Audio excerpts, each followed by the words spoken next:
mereka sudah mendengar, tetapi mereka tidak percaya. Bisa saja kita berbuat dosa, bisa saja kita melanggar firman Tuhan, karena ada firman yang menuntun kita. Ketika kita menjauhkan diri dari Dia, aku mau bertobat Tuhan, aku mau kembali kepada-Mu Tuhan. Kita harus kembali lagi kepada Kristus. Ketika kita mau kembali kepada Tuhan, Tuhan kita sudah harus datang kepada Dia, kita harus mendekat kepada Dia, kita harus membina hubungan dengan Dia, kita mau melakukan pemulihan, selalu memperbaharui hubungan dengan Allah. Tuhan kita sudah menebus, sudah membebaskan segala dosa kita.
Kami bersyukur kepada Engkau Tuhan untuk setiap kebaikan,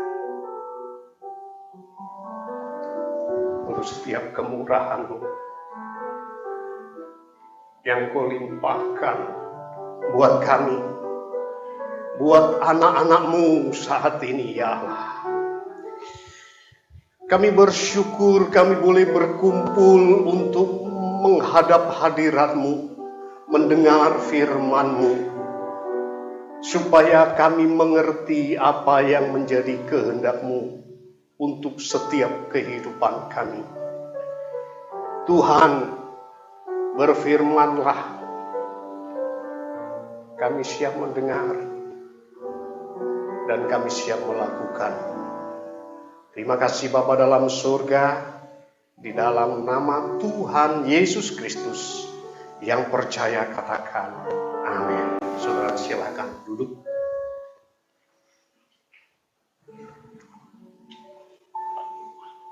Saudara diberkati dengan pujian siang hari ini. Luar biasa ya, luar biasa. Ya, saya juga bersuka di sepanjang acara pujian pada saat siang hari ini. Saudara, sebelum saya sampaikan firman Tuhan, ya, saya mengamati, kan saya duduk di atas ya. Untuk yang muda-muda mungkin yang bisa naik ke atas, di atas ya. Terus untuk kemarin itu saya perhatiin Bu siapa itu ya, turun tangga itu sambil begini-begini, kasihan ya. Jadi cobalah kita saling melayani, kita saling memperhatikan supaya yang beban berat itu di bawah saja. Ya, yang ringan di atas saja. Ya. Saudara sekalian, pada saat siang hari ini, saya akan sampaikan tentang pemulihan hubungan dengan Allah dan pemulihan hubungan dengan manusia. Kenapa kita butuh pemulihan hubungan dengan Allah? Karena saudara, manusia pertama sudah jatuh di dalam dosa. Ya. Dan hubungan yang sebenarnya harusnya terjadi antara manusia dengan Allah itu rusak karena dosa. Dosa adalah pelanggaran firman Tuhan. Nah, Karena hubungan yang rusak ini memisahkan antara manusia dengan Allah. Manusia menjadi ada satu jarak. Dan dia, karena dia tidak ada hubungan dengan Allah, ada sesuatu yang hilang di dalam mungkin hatinya. Nah, oleh sebab itu sebenarnya pemulihan hubungan dengan Allah itu Allah yang berinisiatif. Allah yang berinisiatif supaya dia punya hubungan dengan anak-anaknya. Ketika Adam jatuh ke dalam dosa, mereka bersembunyi. Adam dan Hawa bersembunyi. Tetapi Allah datang kepada mereka berdua. Allah menginginkan satu hubungan dengan ciptaannya. Allah berinisiatif untuk memulihkan hubungan manusia dengan Dia. Sehingga itu diwujudkan, direalisasikan. Kalau sudah baca di dalam Yohanes pasal 3 ayat 16. Ya, karena kasih, maka Allah mengorbankan anaknya, Kristus, untuk menjadi pendamai. Kita bersyukur, saudara. Kita bersyukur. Ya. Kalau di luar Kristus, banyak orang-orang yang mencari-cari bagaimana dia bisa berhubungan dengan Allah. Mungkin mereka sudah mendengar, tetapi mereka tidak percaya. Nah, kita sangat beruntung pada saat siang hari ini, di dalam hidup kita mengerti bahwa Allah berinisiatif. Dia ingin dekat dengan kita. Sekarang tinggal respon kita kepada Allah bagaimana? Respon kita kepada Allah bagaimana? Apakah yang sudah dilakukan oleh Allah buat kita? Kita meresponi bahwa itu sesuatu yang ringan, sesuatu yang tidak ada harganya? Atau kita menghargai, atau kita menjunjung tinggi apa yang Allah sudah lakukan buat kita, sehingga kita boleh hidup sesuai dengan kehendak-Nya. Saudara-saudara sekalian, ya, kenapa kita harus senantiasa melakukan pemulihan hubungan dengan Allah? Di dalam hidup kita, di sepanjang umur kita adalah orang-orang yang sudah ditebus oleh Allah. Tetapi di dalam perjalanannya, bisa saja kita jatuh.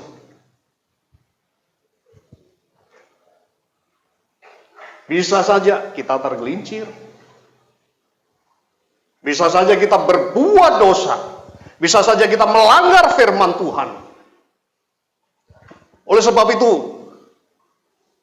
karena Allah sudah berinisiatif dan kita ngerti bahwa Allah adalah kasih. Ya, sifatnya kasih. Oleh sebab itu, janganlah kita menunda-nunda waktu untuk kembali kepada Dia. Ya, nggak ada gunanya kita menunda-nunda waktu. Mungkin hari-hari ini kita mengalami, ya karena situasi pandemi ya, kita rasakan bagaimana ibadah itu tidak seenak ketika kita offline ya. Saya rasa mungkin saudara-saudara bisa ngerasain juga gitu ya. Kemarin di kaum wanita, ya memang offline, tapi kalau memang kondisi terjadi seperti itu, ya Allah memberikan hikmat kepada kita untuk melakukan ibadah dengan cara online. Ya, jadi sebenarnya bukan satu alasan, tetapi memang kenyataannya secara hati ini, tetap enak kalau kita ketemu gini, ya.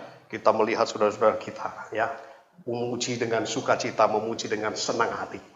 Saudara, kita akan baca di dalam Lukas pasal 15 ayat 11 sampai 24. Saudara pasti sudah tahu cerita tentang anak yang hilang.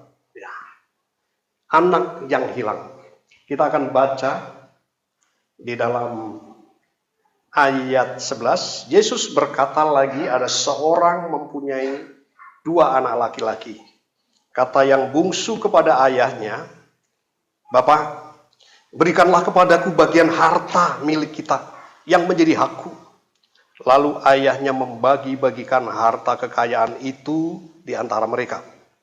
Beberapa hari kemudian anak bungsu itu menjual seluruh bagiannya itu lalu pergi ke negeri yang jauh. Di sana ia memboroskan harta miliknya itu dengan hidup berfoya-foya. Setelah dihabiskan semuanya, timbullah bencana kelaparan di dalam negeri itu dan ia pun mulai melarat. Sampai di sini saudara-saudara, ini ada satu keluarga, ya, bapak dengan 2 anak. Ya, mereka sebenarnya punya satu hubungan dalam keluarga ini, ya, bapak dan anak ini. Kita tidak tahu alasan apa sebenarnya yang menjadi keinginan anak bungsu ini. Ya, dia menginginkan mungkin satu kebebasan. Ya, selama ini mungkin dia di dalam keluarga, wah, ya gitu-gitu saja. Ya. Saya nggak tahu, cuman ini nggak ada alasannya di dalam Alkitab. Tapi kalau saya perhatikan, kita lihat bahwa anak bungsu ini meskipun tinggal di dalam satu keluarga, tetapi dia punya keinginan untuk bebas. Dan dia ingin lepas dari kontrol orang tua. Dia ingin menjauhkan diri dari keluarga. Kalau kita lihat, dia katakan, "Pak, warisan bagianku itu mana? Aku mau pergi." Dan ketika dia sudah mendapatkan itu, dia jual. Dan dia berfoya-foya. Saudara, kita di dalam keluarga Allah, kita ada di dalam Tuhan. Ya. Mungkin ada masa kita merasa bahwa aku ikut Tuhan kok begini doang ya. Aku kalau ikut Tuhan, aku harus melakukan kehendak Tuhan ya. Aku ikut Tuhan kok, aku nggak boleh begini ya. Aku nggak boleh begitu. Mereka bebas, aku nggak boleh. Saudara, isi hati. Ya, saya yakin apalagi kalau kita anak-anak muda, ya itu punya satu keinginan, iso bebas-bebasnya. Tetapi saudara, kalau kita hidup di dalam Tuhan, kita tidak bisa sebebas-bebasnya. Karena ada firman yang menuntun kita.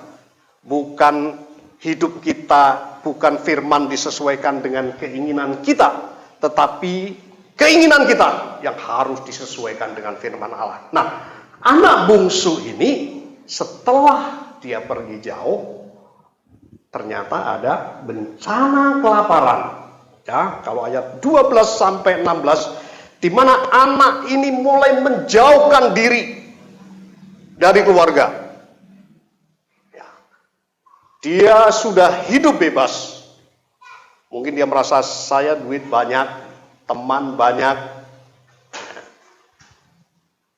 sehingga dia sudah lupa semua. Dia melakukan banyak kejahatan mungkin, perbuatan-perbuatan yang tidak berkenan kepada Allah.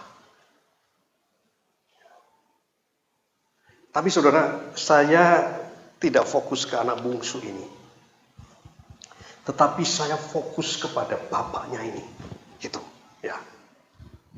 Saudara, saya bisa bayangkan gini ya. Ketika mungkin misalnya nih anak saya, Pak kasih warisan dulu dong ke aku mau pergi. Saudara, apa yang di dalam hati bapaknya? Saudara, kita ada di dalam Tuhan. Kita punya kemauan,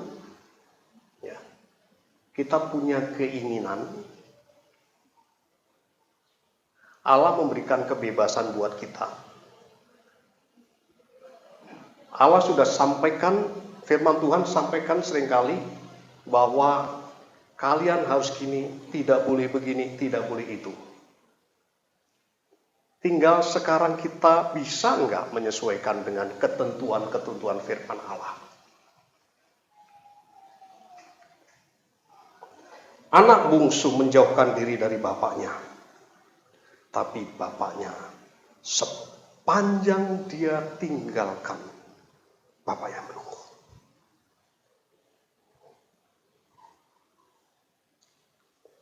Kita akan lihat di dalam ayat 20. Maka bangkitlah dia dan pergi kepada bapaknya.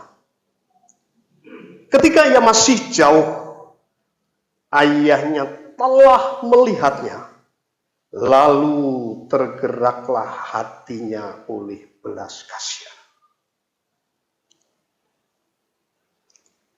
Ayahnya itu berlari mendapatkan dia, lalu merangkul dan mencium dia. Saya sebagai bapak, ya, kemarin kan saya antar anak saya ke Bogor. Kita senang, berangkat senang. Ketika kita mau pulang, aduh,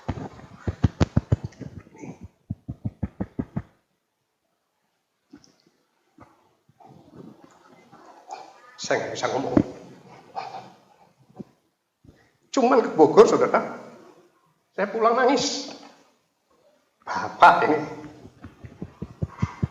Allah kita bagaimana ketika kita menjauhkan diri dari Dia?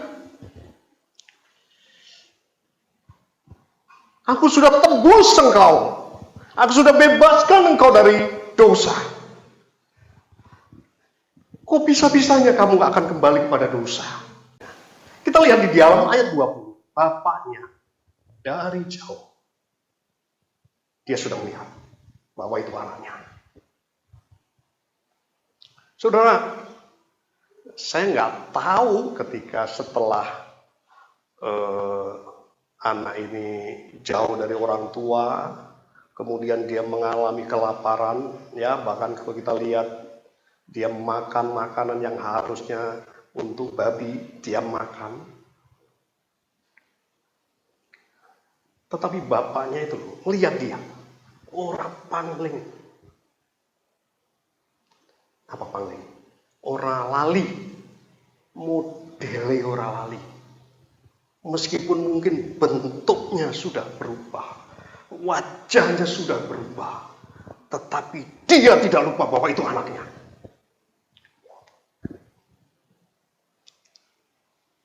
Nah, itu Allah kita seperti itu. Tapi harus ada satu keinginan dari kita untuk kita kembali kepada Dia. Kita baca di dalam ayat 17.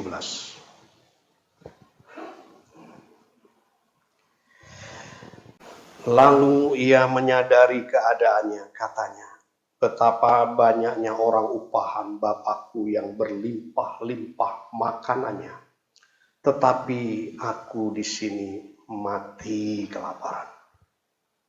Ayat selanjutnya, aku akan bangkit dan pergi kepada Bapakku dan berkata kepadanya, Bapa, aku telah berdosa terhadap surga dan terhadap Bapa. Saudara, kita sebagai anak-anaknya, apapun situasi kita, kondisi kita yang sudah kita lakukan, ya,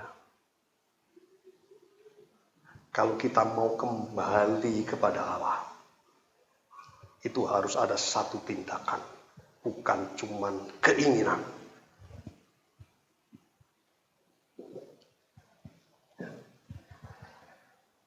Harus ada satu pertobatan.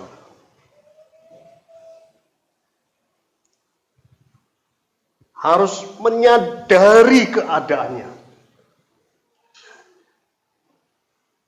Saya senang sekali ya menggambarkan pertobatan dengan anak yang hilang ini. Saya akan berikan satu contoh begini, saudara. Anak ini kan dia sudah meninggalkan bapaknya. Ini bapaknya di belakang. Dia tinggalkan bapaknya jauh. Kemudian dia mengalami hal yang nggak baik. Istilahnya dia sudah habis-habisan. Bahkan makanan babi aja dia makan. Saudara pernah tahu makanan babi? Dulu saya di kampung saya itu ada peternakan babi. Itu jaraknya itu jauh sekali, saudara. Tapi baunya itu nggak rawat. Itu makanan babi dan itu mau dimakan. Saking kepepet dia. Nah, ketika dia sudah jauh begini, dia katakan, aku akan bangkit. Aku akan kembali kepada Bapa. Dia balik, saudara. Nah, seringkali yang terjadi kepada kita, aku mau bertobat Tuhan. Aku mau kembali kepadamu Tuhan. Cuman seperti ini yang terjadi. Cuman berbalik doang. Komunitasku nggak tak tinggal, teman-temanku nggak tak tinggal, yang membuatkan aku rusak, misalnya. Aku tetap di situ. Teman-teman nongkrong, teman-teman nggak karu-karuan, tetap saya akan di situ. Saudara, kira-kira bisa nggak kita mengalami pertobatan? Ketika kita bangkit, kita berbalik. Kita harus kembali lagi kepada Kristus, kita harus kembali. Ini yang harusnya. Ya bukan berarti ya udahlah teman-teman saya tak tinggal semua. Saya punya satu teman, yaitu udah sangat senior. Ya. Ini luar biasa. Ini anak dulunya bukan anak Tuhan dan dia bertobat. Nah, saking nakalnya itu tiap hari kerjanya apa? Gelut. Kerjanya berkelahi. Minum. Ya dia kalau cerita sama saya, wis pokoke mau 5 apa mau 7 wis talangane kabeh.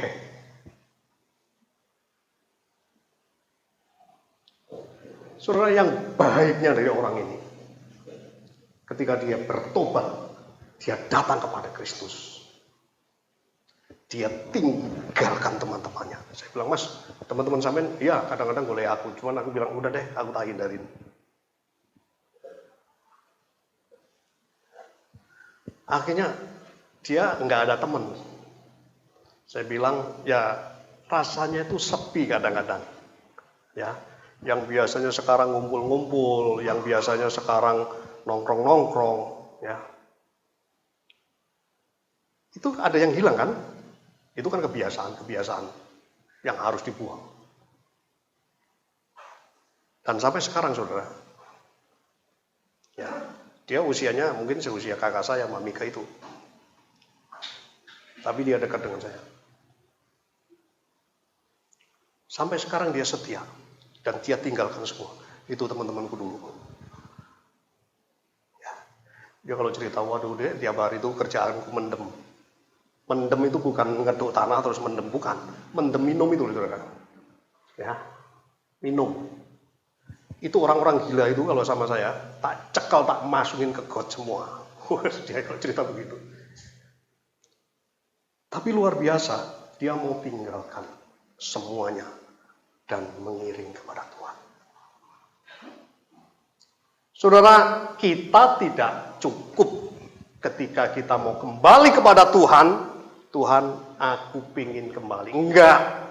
Kita sudah harus datang kepada Dia. Kita harus mendekat kepada Dia. Kita harus membina hubungan dengan Dia. Supaya apa? Karakter-karakter Dia itu ada di dalam kita. Karena kalau nggak demikian, Banyak orang-orang Kristen yang katanya bertobat, tapi dia kembali terus. Ketika kita cek, kita tahu orangnya ya memang kumpulannya pancet hai. Saya punya teman, dia bilang, karena dia kerja di satu kantor, ya, dia pagi itu nunjukin ke saya sambil agak mendem-mendem dikit. Saya bilang, kamu tuh mendem atau gimana? Saya bilang gitu. Ya Pak, barusan saya pulang. Nih, nunjukin tagihan 4 juta, 5 juta tiap hari. Ini orang Kristen loh, saudara. Saya bilang, satu saat kita ajak satu persekutuan, terus dia nangis-nangis ya. Sungkem-sungkem, dia nangis dah pokoknya. Aduh Pak, saya mau bertobat Pak, saya mau bertobat Pak. Aduh, hidup saya nggak karuan Pak, hidup saya nggak karuan. Tapi saudara, yang tiap harinya ya ketemu nih pancet. Ya pancet aja. Saya perlu sampaikan hal ini kepada kita semua, anak-anak muda juga. Kalau engkau punya komunitas-komunitas yang membuat engkau mundur dari Tuhan, tinggalkan. Komunitas yang membuat engkau jauh daripada Tuhan, tinggalkan. Engkau akan dikasih saudara-saudara seiman yang baik-baik. Amin. Ya. Lupa, tapi aku juga ini Pak. Kumpulanku orang-orang Kristen. Kumpulanmu kalau orang Kristen tapi hidupnya tidak sesuai dengan firman Tuhan, tinggalkan saja juga, sama saja. Karena apa? Itu cuman sebutan Kristen doang. Saudara-saudara sekalian,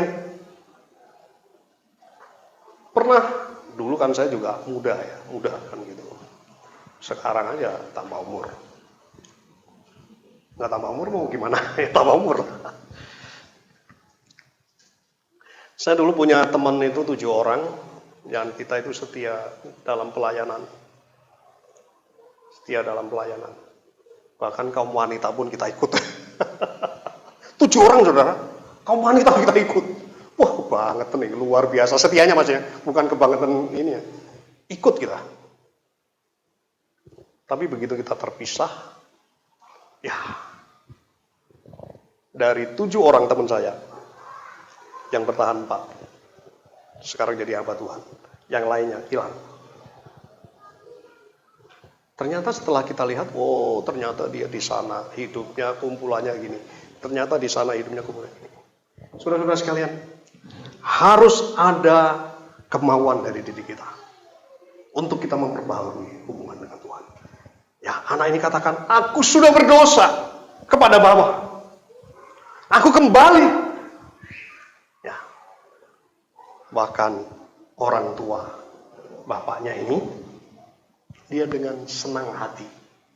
Ya, saya tidak bisa membayangkan, saya tidak bisa mengatakan begini, saudara. Saya tidak bisa menggambarkan bagaimana kegembiraan ya ketika orang yang kita kasihi kita bisa ketemu lagi. Orang yang mungkin dulu sudah hilang terus kembali lagi. Hati kita tuh seneng happy. Aduh, seneng pokoknya, seneng sekali. Satu ekspresi yang luar biasa. Saudara, ini saya ada satu video. Coba bisa nggak ya ditayangkan ya?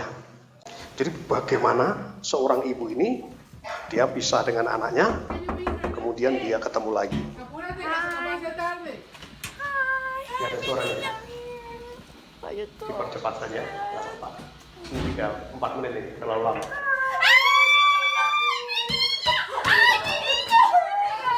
Cepetin aja. Jadi ini ada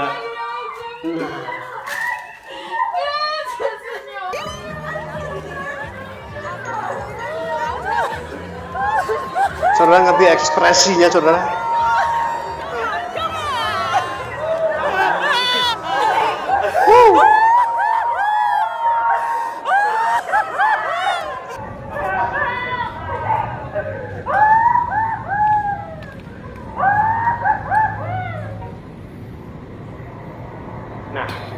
Ini anaknya ini juga datang, tapi dia nunggu ibunya. Di prank sama anaknya. Tapi ibunya ngeliat.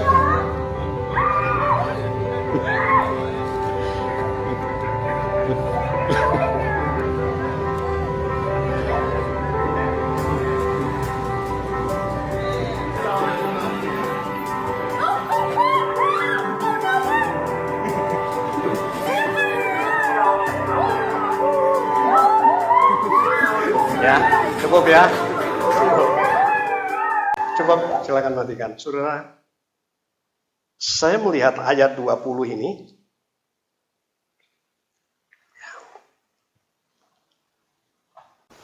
Ketika ia masih jauh, ayahnya telah melihatnya. Lalu tergeraklah hatinya oleh belas kasihan. Ayahnya berlari mendapatkan dia. Ini loh saudara, hatinya loh kayak apa nih gitu. Ekspresinya nih. Ya. Kita bisa melihat seperti itu kali ya.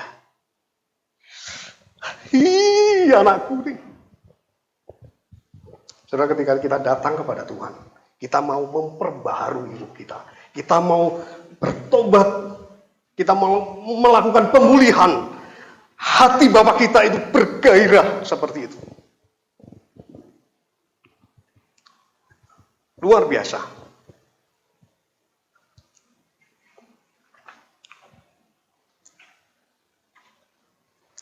Kita sudah melihat contoh yang luar biasa yang diberikan oleh Tuhan kita, Allah kita.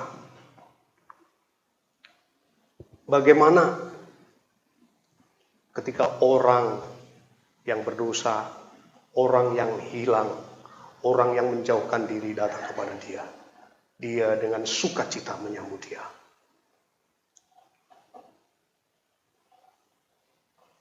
Yang jadi pertanyaan, bagaimana dengan kita?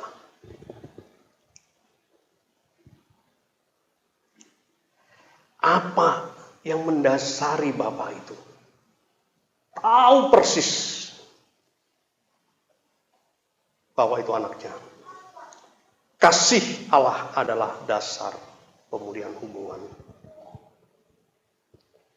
Saudara, ketika kita punya masalah hubungan yang gak beres dengan Tuhan, enak loh kita ini. Kita tuh datang enak.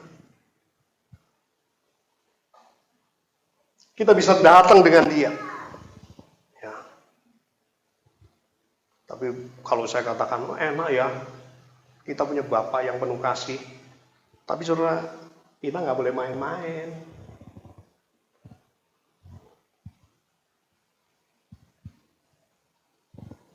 Bertobat jatuh, bertobat jatuh, bertobat jatuh. Kita tidak bisa mempermainkan kasih Allah. Bertobat saja.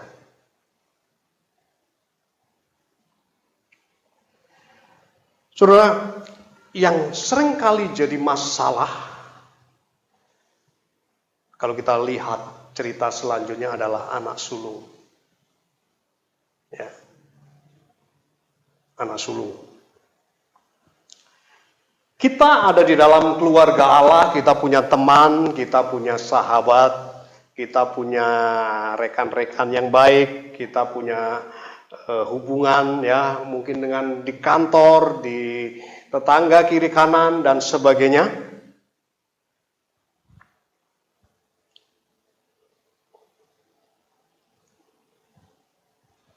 Apakah ketika ada orang bersalah dengan kita, kita tidak bersikap seperti Bapak ini?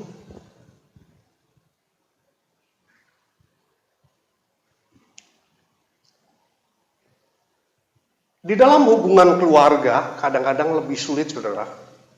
Kalau ketika kita berbuat salah, itu akan teringat seumur hidup. Lebih sulit. Ini akan menjadi masalah.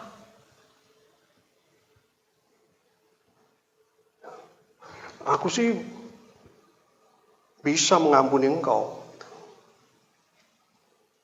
Tetapi hati-hati. Prosa dibaleni mana? Nek dibaleni meneh, ini udah terakhir.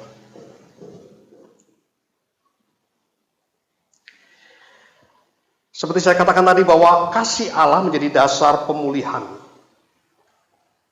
Ya, kita akan baca dulu deh. Di dalam Yohanes pasal 13 ayat 34. Aku memberikan perintah baru kepada kamu supaya kamu saling mengasihi sama seperti aku telah mengasihi kamu. Demikian pula kamu harus saling mengasihi. Ya, kita juga sering mendengar ayat kasihlah sesama manusia seperti dirimu sendiri.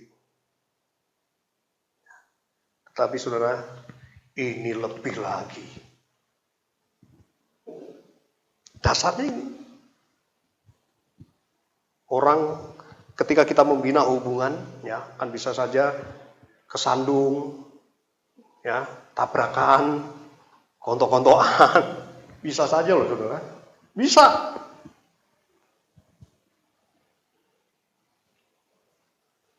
Tetapi firman Tuhan katakan, kasihlah seperti aku mengasihi kamu. Ini kasih agape, luar biasa. Karena kalau kasih kita itu kan bersyarat, ya, kasih kita itu menuntut. Kalau kita bisa melihat di dalam Matius pasal 18 ayat 21 sampai 35, itu diceritakan begini. Ada satu orang yang punya hutang 10.000. Kemudian dia ditagih oleh raja, dia katakan, aku minta waktu. Tetapi raja ini katakan, udah aku bebasin kamu. Aku bebasin kamu. Kemudian dia ketemu temannya. Yang utangnya cuma 100. Ini 10.000, ini 100. Dia katakan, utang lu bayar lu. Enak Akhirnya hal ini kedengar sama raja. Ini membuat raja marah. Saudara, di hadapan Allah ini siapa sih kita?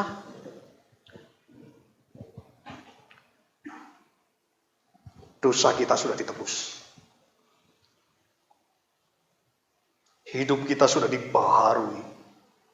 Keselamatan menjadi bagian kita. Dosa berapapun Tuhan ampuni, Tuhan lupakan. Kenapa kita dengan sesama saudara tidak bisa seperti itu? Kita belajar saudara, nggak gampang nih, nggak gampang, tapi kita harus belajar. Ini butuh latihan saudara. Ini butuh latihan, nggak sekali dua kali, berkali-kali. Terus.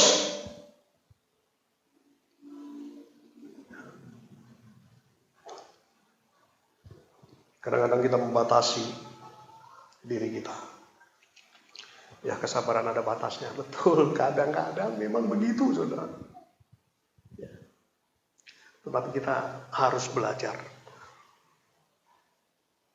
Ya. Saya mungkin pernah cerita ada satu orang yang membuat saya jengkel minta ampun. Ya, pernah. Dia sudah wis pokoknya membuat saya jengkel gitu ya. Saya bilang, tak parah nih, tak damprat habis-habisan. Gini. Saudara, saya datang, ketemu dia, aduh saudara, langsung saya nggak jadi damprat. Saya cuma ngomong pelan, udahlah, kamu salah kan, ya udahlah, ayo kita baikan, itu aja dulu. Dia yang sudah salah, saya yang datang. Saya yang datang bukan karena saya mau rendah hati, enggak, karena marah, pengen damprat. Tapi begitu ketemu, nggak jadi. Biarlah saudara, Kita sebagai anak-anak Allah, kita hati kita itu luas dengan pengampunan. Ya. Mungkin kita punya masalah satu dengan yang lain di sini, saya nggak tahu. Biarlah hatimu itu luas, membuka hati untuk memberikan pengampunan. Ini akan enak, saudara, luar biasa enak. Karena saudara, kalau kita menyimpan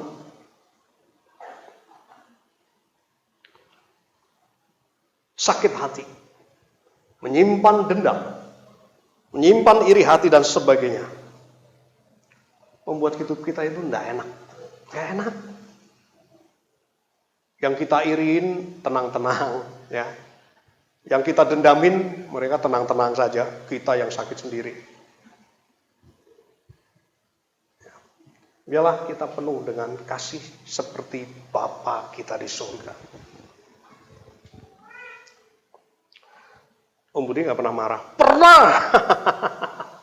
Pernah. Wih, kalau marah sudah pernah satu saat ya. Aduh, saya kalau cerita ini agak malu dikit nih. Tapi nggak apa-apa deh, ini pengalaman kok ya.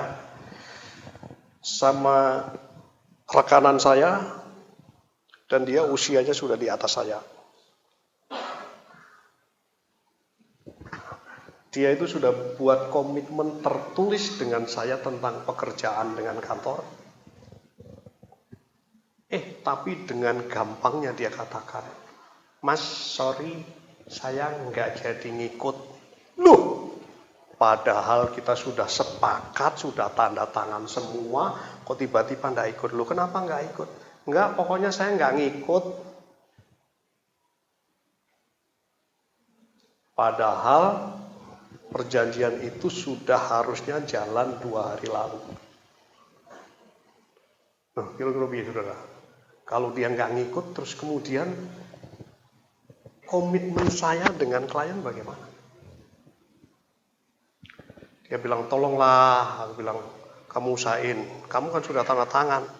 Kamu sudah confirm tertulis dengan saya. Enggak mas, nggak bisa. Pokoknya saya nggak bisa ngikut. Loh, bukan masalah bisa. Kamu itu loh sudah tanda tangan dan kamu sudah setuju. Emang seenak itu diganti? Kalau begitu kasih waktu saya bilang begitu, untuk gantiin kamu. Kasih waktu saya sebulan. Wah nggak bisa mah, pokoknya per hari ini saya nggak ngikut. Wis tanda tangan, saya tanda tangan semua. Lah saya itu kan seharusnya berhak marah.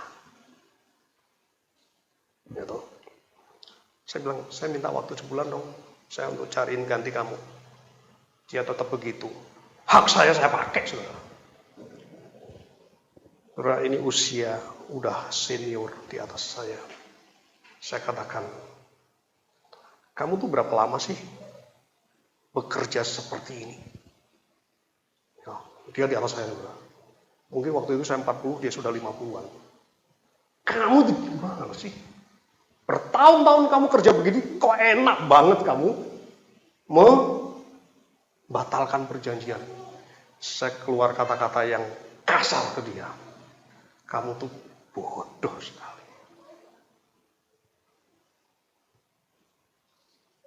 Saya katakan begitu, saudara. Tapi saudara, sepanjang malam saya tidak bisa tidur, saudara. Aduh, saya nggak bisa tenang, saudara. Saya bilang, aduh, saya kok bisa bodoh-bodohin orang. Ya, karena memang bodoh. Iya, jenenge emosi ya. Jenenge emosi itu kadang-kadang nggak terkendali. Saya sepanjang malam, aduh Tuhan, aduh gimana Tuhan, aduh, kayak gitu ya. Saya nggak bisa itu. Saya pagi-pagi, saudara, saya datengin kantornya dia. Saya katakan, saya minta maaf. Saya sudah marah dan tidak terkontrol sama Bapak. Saya bilang begitu. Tapi dia bilang gini, Mas, nggak apa-apa Mas, kantorku Jakarta akhirnya oke. Aduh, saya bilang, mbok kemarin kamu ngomong ngono, dadi aku ora kebacut. Terjadi, saudara. Nah, kita harus belajar ya dalam hidup kita selalu memperbaharui hubungan dengan Allah dan memperbaharui hubungan dengan manusia kalau ada hubungan-hubungan yang rusak. Hubungan suami istri yang rusak, hubungan anak dan orang tua yang rusak, hubungan saudara yang rusak. Ayo, kita baharui semua. Enak nih kalau nggak ada ganjelan-ganjelan dalam diri kita. Supaya apa? Enak. Kita datang ke gereja memuji Tuhan, enak. Nggak ada beban. Kalau di dalam gereja ini ada musuh gitu, misalnya nih, saya ngomong musuh lah. Dia duduk di atas, ya udah aku duduk di bawah, ya. Dia duduk di bawah, ya udah aku duduk di atas. Nggak enak, saudara. Tapi kalau kita semua saudara enak kan? Campur siapapun bisa. Enak, saudara. Ayat pengawasan. 1 Korintus pasal 6. 1 Korintus pasal 6 ayat 20. Sebab kamu telah dibeli dan harganya telah lunas dibayar, karena itu muliakanlah Allah dengan tubuhmu. Satu ayat lagi, 1 Petrus pasal 1.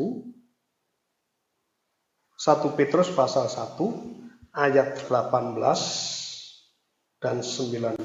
Sebab kamu tahu bahwa kamu telah ditebus dari cara hidupmu yang sia-sia, yang kamu warisi dari nenek moyangmu itu, bukan dengan barang yang fana, bukan pula dengan perak atau emas, melainkan dengan darah yang mahal, yaitu darah Kristus yang sama seperti darah anak domba yang tak bernoda dan tak bercacat. Saudara, Tuhan kita itu sudah menebus kita, sudah membebaskan segala dosa kita.